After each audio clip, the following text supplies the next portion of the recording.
இந்தியாவை ஆண்ட மாமன்னர்கள் சக்கரவர்த்திகளும் ஆண்ட பேண்ட எல்லாருமே நம்ம முன்னோர்கள் ராஜாதி ராஜராஜ சோழன்லாம் வாழ்ந்தாங்களே, நம்முடைய முன்னோர்கள் மாமன்னர்கள்லாம் வாழ்ந்தாங்களே, நம்ம முப்பாட்டன்லாம் வாழ்ந்தாங்களே, அவங்க தான் கீழ்ச்சாருன்னு சொன்னீங்க இல்லையா?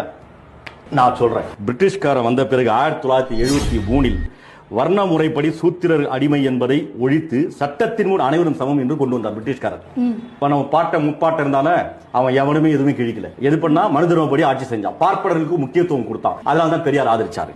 1795 பார்ப்பனர்களுக்கும் சத்திரியர்கள் மட்டுமே சொத்து வாங்கலாம் என்றிருந்த நிலையை மாற்றி அனைவரும் சொத்து வாங்கலாம் கொண்டு வந்தார்.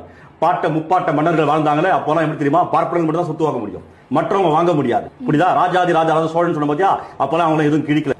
அதே மாதிரி 1804 பெண் சிசுக்களை கொலை செய்வதை தடுக்க சட்டமாக்கினார்கள் பிரிட்டிஷ்காரர்கள் வந்தவுடனே. பாட்ட முப்பாட்ட ஆண்டால எவனுமே எதுவுமே கிழிக்கல. 1813 கொத்தடிமை சட்டத்தை ஒழித்தார்கள்.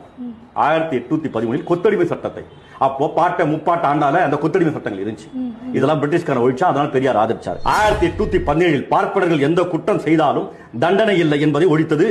அவனுக்கு தண்டையும் வாங்கி தந்தது பிரிட்டிஷ்காரன். பாட்ட முப்பாட்ட ஆண்டால அவன் இதெல்லாம் கிழிக்கல, அதெல்லாம் வேடிக்கை பார்த்தான். 1819 சூத்திர பெண் திருமணமானவுடன் 7 நாட்கள் கோவிலில், அதாவது கோயில்களில் பள்ளியறைகள் அங்க பார்ப்பனர்களுடன் இருக்க வேண்டும், புரியுதா? அப்படின்னு கொண்டு வந்தான், அதை ஒழித்தான் பிரிட்டிஷ்காரன். 1828 குழந்தைகளுக்கு திருமண சட்டம் கொண்டு வந்தான் பிரிட்டிஷ்காரன். பாட்ட முப்பாட்ட ஆண்டால அவன் அதை கிழிக்கல. 1800